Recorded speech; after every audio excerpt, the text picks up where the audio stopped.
የካታላኑ ኩራት በአጣብቂኝ ውስጥ የሬሞንታዳ ህልም እና አነጋጋሪው የቪኤአር ውዝግብ። የአውሮፓ ሻምፒዮንስ ሊግ ድባብ በካታላን ምድር በከባድ ዝምታ እና በቁጭት ተውጧል።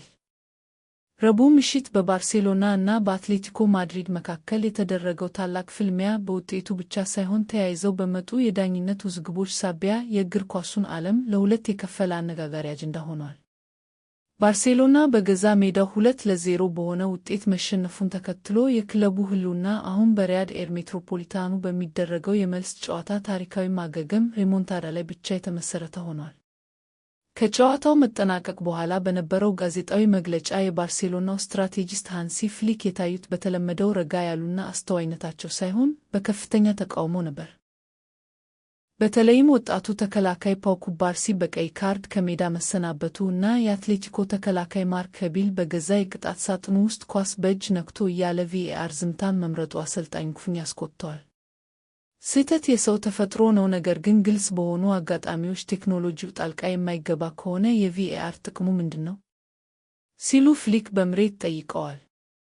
እንደ ፍሊክ እና እንደ ብዙዎቹ የእግር ኳስ ተንታኞች እምነት ማርክ ሄቢል የፈጸመው ድርጊት የፍጹም ቅጣት ምት ብቻ ሳይሆን ተጫዋቹ ለሁለተኛ ጊዜ በቢጫ ካርድ ተቀጥቶ ከሜዳ ሊሰናበት የሚገባበት ግልጽ አጋጣሚ ነበር።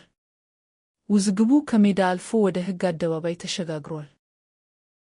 ባርሴሎና በ54ኛው ደቂቃ ላይ የተከሰተውን ክስተት ግብ ጠባቂው ሁዋን ሙሱ ኳሱን በጨዋታ ላይ ከዋለው በኋላ ማርክ ሄቢል በእጁ የነካበትን አጋጣሚ ግልጽ የሕግ ጥሰት ሲል ጠርቶታል።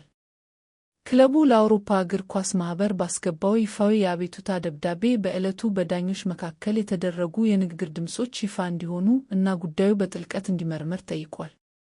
ይህ ክስተት ባለፈው የውድድር ዘመን በአስቶን ቪላው ታይሮን ሚንግስ ላይ ተከስቶ የነበረውን ተመሳሳይ ስህተት የሚያስታውስ ሲሆን፣ ባርሴሎና ግን በሻምፒዮንስ ሊግ መድረክ ተከታታይ በደሎች እየደረሱብኝ ነው የሚል ጽኑ እምነት አለው። የቀድሞ የባርሴሎና ፈርጥ ቲዬሪ ኦነሪ የፓው ኩባርሲን ቀይ ካርድ ጨካኝ ውሳኔ ሲል ገልጾታል። ኦነሪ እንደገለጸው ኳሱ በተጫዋቹ ሙሉ ቁጥጥር ስር ባልነበረበት እና ማዕዘኑ ለጎል አመቺ ባልሆነበት ሁኔታ እንዲህ አይነት ጨዋታን የሚቀይር ውሳኔ ማሳለፍ በሻምፒዮንስ ሊግ ደረጃ የማይጠበቅ ነው ብሏል። የባርሴሎናው አጥቂ ማርከስ ራሽፎርድ በበኩሉ ለሲቢኤስ ስፖርትስ በሰጠው አስተያየት ጉዳዩ ምንም አይነት ማብራሪያ የማይሻ ግልጽ እውነታ ነው። ግልጽ ፔናልቲ ነበር፣ የተቃራኒ ቡድን ተጫዋቾች ደንግጠው ማየቴ ብቻ በቂ ማረጋገጫ ነው ብሏል። በተቃራኒው የአትሌቲኮ ግብ ጠባቂ ሁዋን ሙሶ ውዝግቡን አጣጥሎታል። ሜዳ ላይ ትዕዛዝ የሚሰጠው ዳኛው ነው፣ ኳሱ በጨዋታ ላይ አልነበረም በሚልም ለቡድን አጋሩ ማርክ ሄቢል ጥብቅና ቆሟል።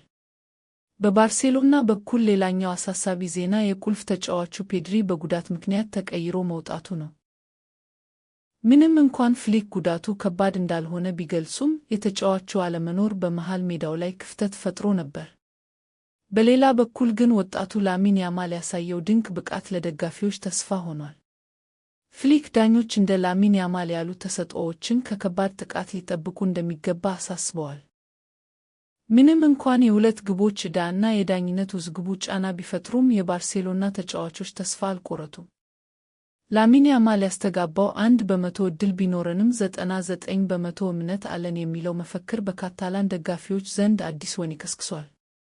ተከላካዩ ጁልስ ኩንዴም ቡድኑ ባለፈው ዓመት በሜትሮፖሊታኑ ያሳየውን ድል ለመድገም ዝግጁ መሆኑን ገልጿል።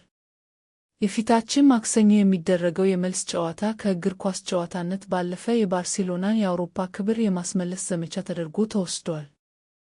ዓለም በጉጉት የሚጠብቀው ይህ ፍልሚያ ባርሴሎና ሌላ ታሪካዊ ማገገም ሬሞንታዳ ያስመዘግብ ወይም በአትሌቲኮ ማድሪድ ብርቱ መከላከል ተሸንፎ ይሰናበት መልሱን የሚሰጥ ይሆናል።